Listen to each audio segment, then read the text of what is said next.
আলহামদুলিল্লাহ ইন্নাল হামদালিল্লাহ ওয়াসসালাতু ওয়াসসালামু আলা মান লা নাবিয়্যা বা'দা আম্মা বা'দ। দর্শক,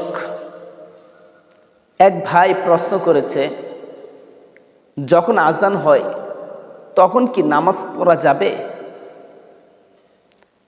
আমি বলবো, যখন আজান হয় তখন নামাজ বাদ দিয়ে অন্য একটি দায়িত্ব তো আপনার কাঁধে অর্পণ হয়ে যায়, তাহলে আপনি কিভাবে নামাজ আদায় করবেন? অর্থাৎ আপনার দায়িত্ব ফেলে আপনি অন্য দায়িত্ব আদায় করতে পারেন না। নামাজের সময়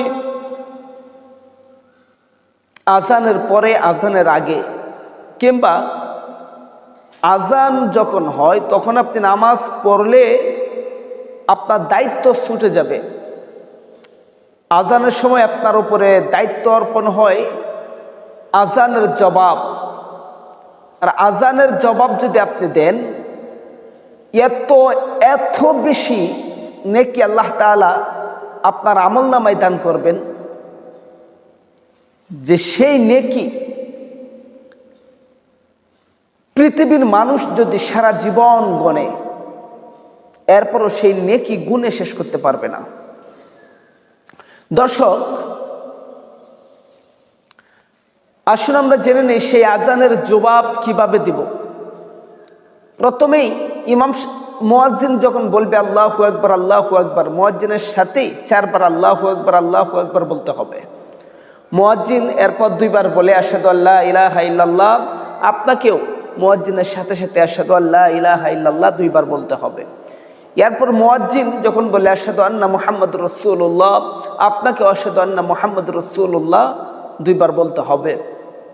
অনেকে আবার এখানে মনে করে যে আশহাদু আন্না মুহাম্মাদুর রাসূলুল্লাহ, এখানে আশহাদু আন্না মুহাম্মাদুর রাসূলুল্লাহ না বলে সাল্লাল্লাহু আলাইহি ওয়াসাল্লাম বলতে হবে, কারণ এখানে তো রাসূলের নাম আসছে না। আজানের জবাব এখানে আশহাদু আন্না মুহাম্মাদুর রাসূলুল্লাহ এটাই বলতে হবে। এর জায়গায় সাল্লাল্লাহু আলাইহি ওয়াসাল্লাম বলা যাবে না। কেন বলা যাবে না? আজানের শেষে আমি বলতেছি। এরপর হাইয়া আলাস সালাহ যখন বলবেন তখন লা হাওলা ওয়ালা কুওয়াতা ইল্লা বিল্লাহ 2 বার, হাইয়া আলাল ফালাহ যখন বলবেন তখনও বলতে হবে লা হাওলা ওয়ালা কুওয়াতা ইল্লা বিল্লাহ। এরপর আল্লাহু আকবার আল্লাহু আকবার, আপনিও বলবেন আল্লাহু আকবার আল্লাহু আকবার, লা ইলাহা ইল্লাল্লাহ, আপনিও বলবেন লা ইলাহা ইল্লাল্লাহ। এরপর এই যে মাঝখানে একবার আশহাদু আন্না মুহাম্মাদুর রাসূলুল্লাহ, এর জায়গায় রাসূলের নাম আসছে, এই জন্য আপনাকে দুরূদ শরীফ পড়া প্রয়োজন ছিল, কিন্তু তখন পড়তে পারেননি নিষেধাজ্ঞা থাকার কারণে।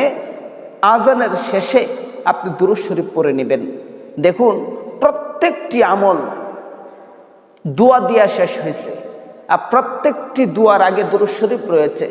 আপনি নফল নামাজ পড়েন, সুন্নত নামাজ পড়েন, ওয়াজিব নামাজ পড়েন, ফরজ নামাজ পড়েন, যে নামাজে আপনি পড়েন না কেন, চাশতের নামাজ পড়েন, ইশরাকের নামাজ পড়েন, আওয়াবিনের নামাজ পড়েন, হ্যাঁ, সালাতুত তাসবিহ নামাজ পড়েন, সালাতুল হাজত নামাজ পড়েন, তো দুখুলুল মসজিদ নামাজ পড়েন, যে কোনো নামাজ আপনি পড়েন না কেন, প্রত্যেকটি নামাজ শেষে আমরা দোয়া পড়ি। দোয়া পড়ে এরপরে সালাম ফিরাই, আল্লাহুম্মা ইন্নী যালামতু নাফসি। এটা হলো প্রত্যেকটি নামাজের আখিরি দোয়া। এই দোয়া পড়ে আমরা কি সালাম ফিরাই। আর কোনো দোয়া দুরূদ শরীফ ব্যতীত কবুল হয় না। যে দোয়ার আগে দুরূদ শরীফ থাকে না, সেই দোয়া আল্লাহ তাআলার কাছে গ্রহণযোগ্যতা রাখে না। এই জন্য আল্লাহুম্মা ইন্নী যালামতু নাফসি, এই দোয়া পড়ার আগে কিন্তু আমরা দুরূদ ইব্রাহিম পড়ি নামাজ, আল্লাহুম্মা সাল্লি আলা মুহাম্মাদ ওয়া আলা আলি মুহাম্মাদ কামা সাল্লাইতা আলা ইব্রাহিম ওয়া আলা আলি ইব্রাহিম। এই দুরূদ শরীফটা কিন্তু আমরা পড়ে থাকি।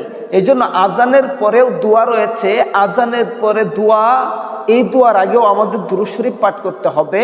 এই জন্য ওই যে মাঝখানে আশহাদু আন্না মুহাম্মাদুর রাসূলুল্লাহ, এর জায়গায় আজানের শেষে দোয়ার আগে আপনাকে পড়তে হবে সাল্লাল্লাহু আলাইহি ওয়াসাল্লাম কিংবা যে কোনো দুরূদ শরীফ পড়ে এরপর আপনাকে পড়তে হবে আল্লাহুম্মা রাব্বা হাযিহিদ দাওয়াতিত তাম্মা ওয়াস সালাতিল কাইমা আতি মুহাম্মাদানিল ওয়াসিলাতা ওয়াল ফাদিলা ওয়া বা'আথহু মাকামান মাহমুদানিল্লাযী ওয়া'আদতা ইন্নাকা লা তুখলিফুল মিআদ। এটা হলো আজানের দোয়া। যাই হোক, তো আজানের জবাব দিলে, দোয়া পড়লে লাভ কি? যে মুয়াজ্জিন সাহেব আজান দিল, সেই মুয়াজ্জিন সাহেব এর আজানের পরে যেই মসজিদে আজান দিল সেই মসজিদে যত মুসল্লি হইল সমস্ত মুসল্লিদের নামাজের সমপরিমাণ সব মুয়াজ্জিন যেমন পাবে, যে ব্যক্তি মুয়াজ্জিনের সাথে আজানের জবাব দিবে সেও পাবে। এই জন্য আমার এক ভাই একদিন আমার এই সম্পর্কে আলোচনা শুনে সে বলল যে আমি তো এখন মক্কা মদিনার আজানের জবাব দেই। কেন? যে আপনি তো বলেছিলেন মুয়াজ্জিন সাহেবের আজানের জবাব দিলে মুয়াজ্জিন সাহেব যে মসজিদে আজান দেয় ওই মসজিদে যেমন মুসল্লি হয় ওই মুসল্লি নামাজের সমপরিমাণ সব মুয়াজ্জিনও পায়, জবাবকারীও পায়। এই জন্য আমি মক্কা মদিনার আজানের জবাব দেই, রেডিও নিয়ে বসে থাকি, হ্যাঁ ফোন নিয়ে বসে থাকি, যখন ওইখানে আজান হয় ওই আজানের জবাব আমি দেই। কারণ মক্কা মদিনার চেয়ে বেশি মুসল্লি তো আর অন্য কোনো জায়গায় কখনো হয় না। আল্লাহ পাক রব্বুল